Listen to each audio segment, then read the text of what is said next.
Today, I'm challenging a Dutch world champion at Holland's craziest indoor go-kart track, but it's probably not the driver you're thinking of. This is Bram, a karting YouTuber from the Netherlands, and while he may not be Max Verstappen himself, he did recently win the T4 Nations Cup, an exclusive event where over 100 drivers from around the world are all given equal machinery to find out which country has the best talent. And lo and behold, this year it was Bram who won the title for Holland. Over the coming weeks, Bram and I will be battling head-to-head on 3 completely different style of rental kart tracks, so you better subscribe to find out if I can beat a world champion. Now, usually Bram races what I call pro karts, essentially Rotax or Tillotson-powered race karts that he maintains himself. These karts are a hell of a lot faster than your typical rental karts, but they only race on big, wide-open outdoor tracks. Today's track, however, is the exact opposite. This is Race Planet in the city of Delft, and this has to be one of the craziest looking indoor tracks I've ever been to. In its longest configuration, this track spans across 4 stories and lap times are in the 1 minute 45 second range, which is just absolutely nuts for indoor only. Today, we're running on one of the 3 smaller configurations, but as you're about to see in a second, it's still one of the most insane indoor tracks I've ever been to. So without further ado, let's see how we get on in qualifying.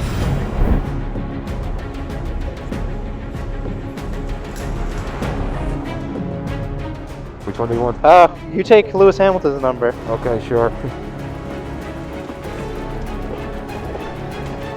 All right, here we go. Qualifying up against a karting world champion. Now I think we're on the short version of this course.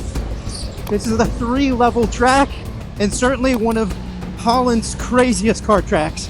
So in this session, we'll be qualifying, and in the next, we'll be a head-to-head race based on our qualifying position. All right, trying to learn the track. Also try not to lose Bram either. Let Cameron have a go. Let's signal him to go through here. Oh, he's letting me go. I want to follow him. Let's see if I can keep up with him. Very aggressive move from Cameron there. Can we follow him through? Of course we can. All right, very, very grippy. So we gotta try and reduce scrub as much as possible. Some of these corners will probably be flat once the tires are up to temperature. Oh, the elevation really makes a world of difference through some of these corners. You really gotta adjust your line to maximize the elevation changes. Like there as well, too much understeer. So you gotta turn in earlier when you're going downhill. All right, let's focus. Let's see if I can keep up with one of my biggest rivals in terms of content creation. Okay, Bram's not right on me, so either he's giving himself a gap, or I'm not that slow. Seems like he's gapping us a little bit here, boys. You can learn all about dealing with elevation changes in my online rental karting course, the Karting Handbook. We literally have a whole lesson dedicated to it. And it's something a lot of rental karters just don't take advantage of. Even flat tracks have elevation changes, trust me. Wow, it's really tight through this section. Oh, wow, the steering is so heavy. Wow, this is actually going to be quite physical in the race, I think. Oh, very understeery through there. I think I need to lean to the outside in some of these corners to pick up that inside rear wheel. That's something you want to do in high grip situations in karting, because you want the chassis to bend and the solid rear axle to lift up the inside rear wheel. It might be just me, but it seems like this track is almost completely flat out. I feel like I'm slowing down for the corners too much. Just keep my right foot planted throughout the entire track. Bram isn't wrong here. You could maybe just do this whole track with the throttle pinned, but you'll have loads of understeer if you do. What I'm doing is a couple of quick lifts and stabs on the brake to help that kart rotate, and I think it's probably where I'm getting the most time on Bram at the moment. So these karts I think are running on liquid propane, which is definitely new for me. But you wouldn't be able to tell. They have pretty good power actually for indoor karts. But you'll see later in this video that propane has one major caveat. Right, so we have another slow kart here in front of us. He's getting the blue flags, but I'm pretty sure he won't see that. Okay, that's us by. A pro tip for all of you guys who sometimes go karting and you feel like you're in the way for the faster drivers. Like, don't try to do something weird to let them through. Just stick to your line, don't make any unexpected movements, and then it should all be okay. We'll just make the pass when we feel like it. So we're definitely running the shorter version of this track, unfortunately. But even then, this is still really fun. I love this layout, especially this section. Oh. I think the full layout is actually 3 times longer than the one you're seeing right now. So I'll definitely have to try and come back and do that. They only run it on Sundays, unfortunately. I'm actually really impressed by Cameron's speed here. Oh, we touched the wall there. But he is pulled away by, I don't know how much, multiple seconds probably. I might be world champion in owner karts, but on a tight and twisty rental track like this, it seems like Cameron has the upper hand here. But I'm a racing driver, so I'll just blame the kart that is too slow.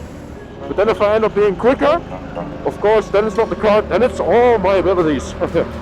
Of course, it is possible that maybe Bram's engine is a little bit down on power, but I'm noticing some things in his driving that definitely aren't helping. The biggest difference between rental and pro karts is that rental karts really need to be forced into their rotation. Oftentimes, and definitely in this case, the kart's front end isn't that powerful, so what we need to do is force the kart to go into a little bit of a slide and to pick up that inside rear wheel. And I just don't think Bram's being aggressive enough with the steering inputs. This is definitely a habit he's developed from the pro karts because those have super powerful front ends and you barely turn the wheel at all to get the kart to turn around the corner. Now, he hasn't figured it out just yet, but it's really only a matter of time. Oh, I keep getting too close to that wall, and then when the rear kicks out, then I keep tapping it and not getting the rotation I need. So I actually need to try and turn in from a shallower line in that corner. Which is definitely contrary to what you'd normally want to do. Oh yeah, way more rotation, but actually too much. Completely changed the behavior of the corner. I am currently P1. Let's see if I can hold it. I think Bram is just messing with me. Okay, we have another slow driver here. Let's see if I can sneak up the inside. Alright, that's me by. Okay, good. So to be fair, there might be a problem with my car because I'm literally taking the entire track flat out. That means that your engine is down on power. So we'll have to see how the next car will be. And if that will be the same, then I have just proven myself an idiot. But hey, I'm a racing driver. I need my excuses. Meanwhile, I was making major progress on my own driving precision, but it wasn't without a cost. That was nice.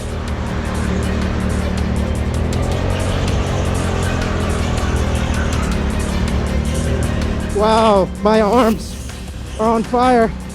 This is no joke, man. Oh yeah, way better if you can hold it tighter around some of these corners. Seems to be more grip by the apexes. And finding this grip is definitely good for lap time, but it's definitely making this kart harder and harder to drive physically. I don't know, maybe I just need to hit the gym a bit more, but I'm feeling like this is pretty comparable to Formula 4 steering weight. And as far as indoor rentals go, there's only been one other track I've ever been to this difficult, and that was Team Sport Docklands in London before they switched to electric. Oh my god, the G's.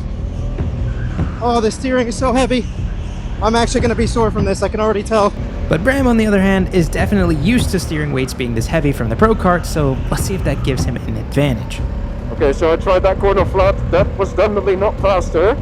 So that's another interesting thing. Sometimes you can take a corner flat out, but it's actually slower than when you brake. So in a previous lap, you saw my backhand step out there and I lost all momentum. So let's brake a little bit this time and try to take it more smoothly. So off throttle, turn it in, and on the power again. And that went a lot smoother, and I reckon that was probably like 2/10 quicker, at least. And Bram wasn't the only one finding hidden lap time. Oh, this is feeling fast. Oh, I messed up a little bit there, but I think we're still good. Oh, that's nice. Nice neutral steer. Oh my god, Cameron's already coming down the hill when I still have to go up. He's cooking us big time, guys. Didn't expect that. Ah, shit. So let's try if leaning to the outside will actually make a difference. Because usually in these karts, when you lean to the outside, the inside rear wheel will pick up. That's supposed to happen. That's how these karts are designed. So this time we'll lean to the inside and see if we can lose backhand. Let's try it. Okay, so the inside wheel didn't really pick up there. and I got a big amount of understeer. So let's lean to the outside in the next hairpin and see what happens. Outside. Oh, that felt a lot smoother. And by the way, if you want to watch a detailed lesson about leaning, definitely check out the link to the Karting Handbook in the description, where we cover this topic and many others in extensive detail. If I can use these techniques to outpace a world champion, then I think you guys can too. Cameron is nowhere to be seen. I think he pulled away by like 10 seconds at this point.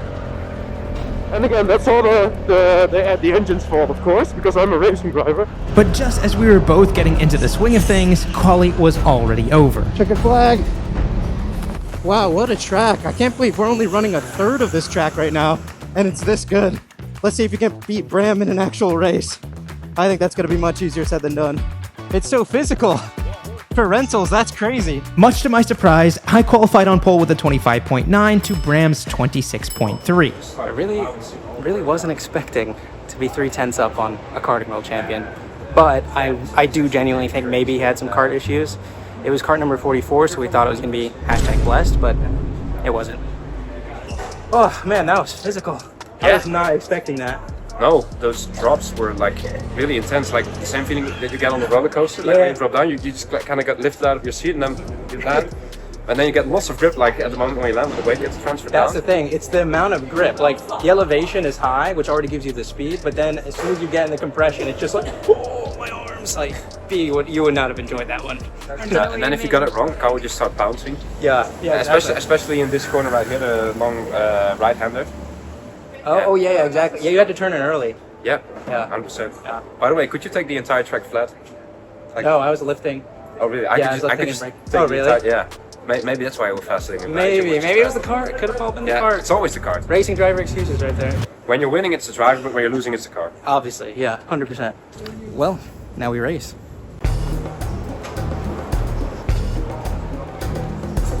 Oh, I think I left my phone up there. Sorry. Alright, here we go. This time, it's a race, and I know I qualified on pole, but I think I'm going to let Bram start in front just to make things more interesting. Right, race time. Let's see what we can do, guys. So he said I could take a lead, and that's what I'm going to do. Of course, I meant to give myself a challenge by starting in second, but I definitely didn't intend to have traffic get in between us this early. Okay, so this car definitely feels faster. I don't know if it will actually be faster though.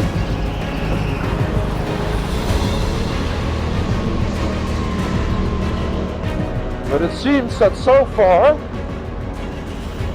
we are gapping Cameron this time instead of him gapping us. Let's overtake this guy on the inside. Oh, no contact, wow. I'm giving it absolutely everything right now because catching him is one thing, but overtaking on a track this tight is another. And down we go once again. This car also seems to bounce a lot less for some reason. I hear someone's behind me. Is it Cameron? Yes it is. Right now, I'm trying my best to evaluate what kind of driver Bram is. Is he the type to make mistakes under pressure, or do I just need to be a hell of a lot faster? Oh, bit of oversteer there. That probably cost us some time. Cameron is right up my rear bumper now.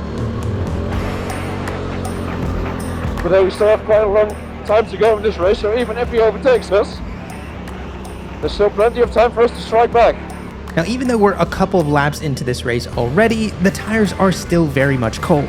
And I think one of the reasons Bram is still pulling away a little bit is because he's been better with his tire warm-up. So the priority for me right now is to get temperature, especially in those front tires. But honestly, I'm not even sure it matters how much faster I am than Bram because this track is just so narrow, so an overtake's not going to be easy. I feel like we're losing a bit of time into driving neatness here. I'm leaving too much space to the inside of the corners every time.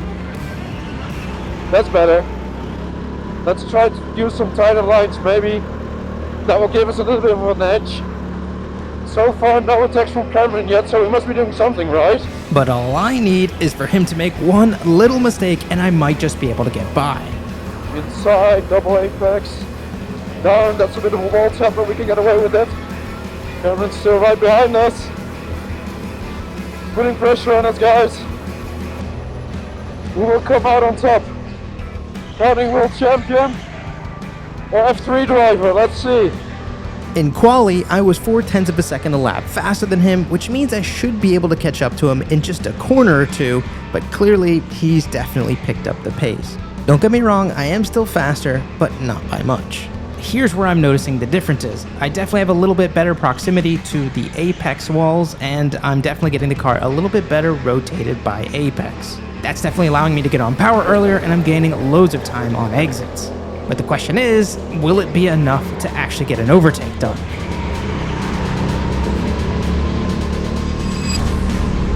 Oh no, he's going for it. He bounces out of the way there, leaves a space on the outside. And now we're down to second. Defense, push him a bit wide. Oh my god. And that little shenanigan there gave Cameron some space. We lost momentum by running into him. And now the chase is on once again. And clearly he's going to have a much easier time than he did before because he's much faster than in qualifying. But that being said, there are still some things he can improve. Notice how his hands are ridiculously smooth, which would be a great thing normally, but in these karts you have to be a bit more aggressive, and I'm definitely gaining more temperature in my front tires by being aggressive. Heading up to a back marker here. Maybe we can get lucky that the back marker holds up Cameron, because right now he's actually pulling away from us again, which is not great.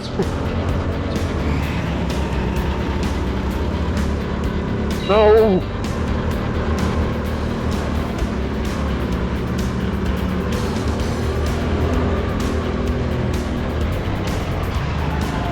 Got held up there a little bit. My god, this guy's really fast. But unfortunately for me, I made a couple of small mistakes that brought Bram back into the fold, or at least so I thought.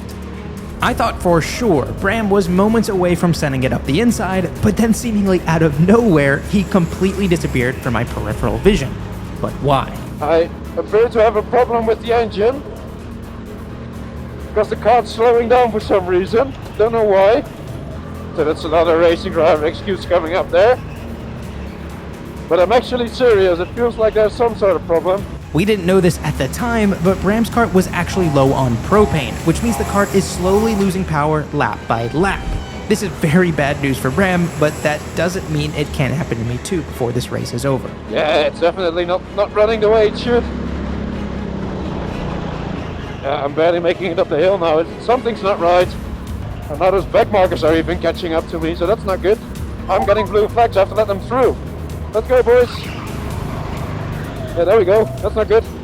And that puts you in a situation where you are beaten by an American guy who has never raced here before. And I'm more than half a lap down, just chilling basically. Because this thing is slowly dying, and we have another back marker catching up to us, which is not great. So in the beginning of the race we were quite fast, but then we got some sort of issue, and now we are slowest on track probably.